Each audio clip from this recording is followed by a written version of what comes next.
Hello everyone, कैसे हैं आप सब। आई होप आप लोग बहुत अच्छे होंगे और बहुत अच्छी तरीके से अपनी लाइफ में प्रोग्रेस कर पा रहे होंगे। मेरा नाम है प्रवीण और आज वापस हूँ मैं एक और इंस्पिरेशनल स्टोरी के साथ। स्टोरी को स्टार्ट से एंड तक ज़रूर देखिएगा। चलिए शुरू करते हैं आज की स्टोरी। एक बार की बात है, एक राज्य में एक राजा होता है और उसका एक मंत्री होता है जो दोनों ही एकदम क्रूर होते हैं और लालची भी होते हैं। वो करते क्या है कि अपने राज्य के जितने भी लोग होते हैं उनसे धन इकट्ठा करते हैं और जंगल में उन्होंने क्या कर रखा होता है, एक तहखाना बना रखा होता है और तहखाने में जाके उस धन लूटे हुए धन को, हीरे जवाहरातों को जाकर जमा कर देते हैं। अब धीरे धीरे करके उनका जो भंडार है वो एकदम बड़ा होने लगता है, लेकिन चूंकि राजा स्वभाव से लालची होता है तो ये ऐसा करना बंद नहीं करता है। वो बिल्कुल मंत्री की हेल्प से वही सारा काम करता रहता है। अब होता क्या है कि जो तहखाना होता है, क्योंकि राजा का बहुत खास होता है मंत्री, तो राजा उसे एक जो एक्स्ट्रा चाबी होती है वो मंत्री को दे देता है कि जब कभी मैं ना रहूं या जब कभी मैं बाहर भीतर रहूं तो आप क्या करना, जाकर तहखाने की जांच करना और देखना कि वहाँ पे कुछ लोग लूट के तो नहीं ले गए, कहीं कोई ऐसा तो नहीं है जो हमारे सामान को हड़पने की कोशिश में कर रहा है। तो उस सिचुएशन में उसको एक एक्स्ट्रा चाबी देकर रखता है। अब कुछ दिनों के बाद क्या होता है कि राजा मंत्री को बोलता है कि आप जाओ और तहखाने की जांच करके आओ कि वहाँ पे कोई दिक्कत तो नहीं है, वहाँ पे हमने जो जवाहरात रखे हुए हैं, जो हीरे रखे हुए हैं, जो आभूषण रखे हुए हैं, वो सारे सुरक्षित तो हैं। मंत्री जाता है और पता लगा के आता है। पता लगाने के बाद मंत्री आके बोलता है कि वहाँ सब कुछ सुरक्षित है। और कुछ महीनों के बाद राजा के मन में अचानक एक ख्याल आता है कि एक बार मैं खुद जाता हूँ और जाकर देखता हूँ कि मेरा जो खजाना है वो सुरक्षित है या नहीं है। अब उस सिचुएशन में क्या होता है, वो घूमता फिरता निकलता है अपने राजभवन से घोड़े पर बैठ के और उसके बाद धीरे धीरे करके वहाँ तक पहुँच जाता है। अब जब वो वहाँ पे पहुँचता है तो तहखाने के अंदर दाखिल होता है। चाबी उसके पास होती है, चाबी खोल के वो अंदर दाखिल हो जाता है। अब जैसे ही वो अंदर दाखिल होता है, वहाँ का जो माहौल देखने में उसको लगता है लगभग वो स्वर्ग जैसा माहौल लगता है। पूरे चारों तरफ चमक ही चमक, हीरे जवाहरात जेवरात, बहुत सारी चीज़ें जो चमक दमक रही होती हैं और उस चमक में वो खो जाता है। अब धीरे धीरे करके एक एक करके वो आभूषणों को उठाकर देखना शुरू करता है और उसके चकाचौंध में खो जाता है। अब ऐसे ही करते करते कई घंटे बीत जाते हैं, 4-5 घंटे बीत जाते हैं और वो उसी चकाचौंध में खोया रहता है। अब और बहुत सारे ऐसे जवाहरात होते हैं जिसको देखने की उसकी इच्छा होती है, तो धीरे धीरे करके वो उस तहखाने में अंदर जाने लगता है और उसके बाद सारी चीज़ों को निहारने लगता है। कुछ घंटों के बाद उधर से कोइंसिडेंटली उसका जो वजीर होता है वो निकलता है। क्योंकि वजीर के पास एक चाबी होती है, तो वजीर के मन में ये ख्याल आता है कि हो सकता है कुछ दिनों पहले मैं आकर यहाँ पे देख रेख कर रहा था, उस टाइम पे मेरी जो चाबी है वो छूट गई होगी या ताला छूट गया होगा खुला हुआ, तो एक काम करता हूँ मैं जाकर देखता हूँ और बंद कर देता हूँ। तो वो अंदर दाखिल नहीं होता है तहखाने के, वो बाहर से देखता है ताला खुला हुआ और चाबी लगा के बंद कर देता है और वहाँ से निकल जाता है। अब होता क्या है एक्चुअल में कि जब राजा 6-7 घंटे में वो सारी चीज़ें निहारता है, अब धीरे धीरे करके वो सारी चीज़ों को देख चुका होता है, तो उस सिचुएशन में क्या होता है, अब राजा सोचता है कि चलो ठीक है, अब मैंने सारी चीज़ें चेक कर ली, सारी चीज़ें देख ली, मन भर गया सब कुछ देख के, तो अब मैं निकलता हूँ तहखाने से। जब वो निकलने की कोशिश करता है तो वो देखता है कि जो तहखाने का मेन द्वार है वो तो बंद है, उसमें तो ताला लगा दिया है किसी ने बाहर से। वो खूब ठकठकाता है, खूब हिलाता है, खूब खोलने की कोशिश करता है, लेकिन कोई वो किवाड़ नहीं खोलता है, कोई गेट नहीं खोलता है। अब होता क्या है, वो कुछ देर तो इंतज़ार करता है, लेकिन उसके बाद उसको समझ में आ जाता है कि कहीं ना कहीं किसी ने इस गेट को बंद कर दिया, जिसकी वजह से मैं बाहर नहीं निकल रहा हूँ।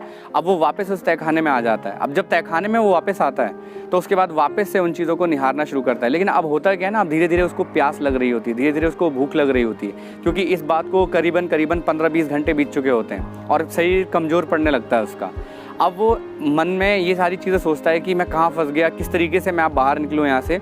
और वो बोलता है, वहाँ पे जो हीरे जवाहरात रखे होते हैं वो उनसे बोलता है कि हे हीरे जवाहरात, कम से कम तुम लोग इतनी कीमती हो, कम से कम मुझे जो है एक गिलास पानी का दो, मुझे खाने के लिए दो, ऐसा जो है वो हीरे जवाहरात से बोलता है। हीरे जवाहरात बदले में जवाब तो नहीं देते हैं, लेकिन उसे ऐसा फील होता है कि वो भी वो कह रहे हैं कि जिस तरीके से तुमने अपने जीवन भर में लोगों को लालच के साथ लूटा है, आज वही लालच तुम्हारे ऊपर भारी पड़ रहा है।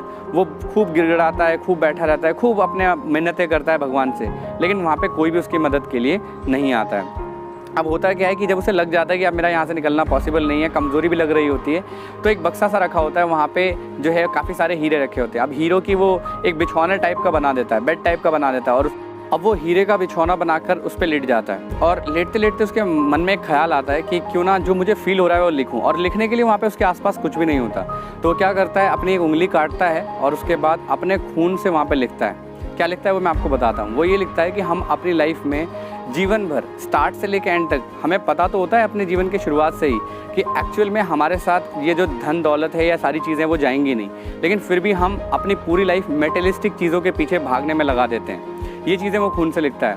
अब उसके बाद क्या होता है कि कुछ समय के बाद राजा की मौत हो जाती है और 1-2 महीने के बाद राजा की जब खोज हो रही होती है तो घूमते घूमते जो मंत्री होता है वो निकलता है बाहर और उसके बाद जो वो राज्य में घूमता घूमता वहाँ तक तहखाने तक पहुँचता है कि एक बार देखता हूँ, अब राजा तो मिल नहीं रहे, हो सकता है उनकी मौत हो गई होगी, तो थोड़ा बहुत खजाना अपने परिवार के लिए निकाल कर लाता हूँ। अब जब वो वहाँ पर जाता है तो ये देखता है तहखाने में जाके 2-3 महीने के बाद कि वहाँ पे एक लाश पड़ी हुई है। अब उस सिचुएशन में वो दीवार पे लिखी हुई वो चीज़ें पढ़ता है, तो वहाँ पे उसे ये रियलाइज़ होता है। अब इस स्टोरी से मैं आपको क्या बताना चाहता हूँ, इस स्टोरी से मैं आपको ये बताना चाहता हूँ कि हम लोग अपनी लाइफ में स्टार्ट से एंड तक ये चीज़ें तो जानते हैं कि अल्टीमेटली जो चीज़ें मैटर करती हैं वो ब्लेसिंग्स मैटर करती हैं, वो दुआएं मैटर करती हैं, वो आशीर्वाद मैटर करता है जो हमें लाइफ में आगे बढ़ने में मदद करता है। लेकिन फिर भी हम मेटलिस्टिक चीज़ों के पीछे हमेशा लगे रहते हैं। ऐसा नहीं है कि मेटलिस्टिक चीज़ों को अचीव करने के बारे में नहीं सोचना चाहिए, लेकिन हमें अपने सोल के ऊपर भी इन्वेस्ट करना चाहिए। हम अपने ऊपर, अपने कपड़ों के ऊपर, अपने ड्रेसिंग सेंस के ऊपर, अपनी गाड़ी के ऊपर, अपने बंगले के ऊपर बहुत सारी चीज़ें इन्वेस्ट करते हैं,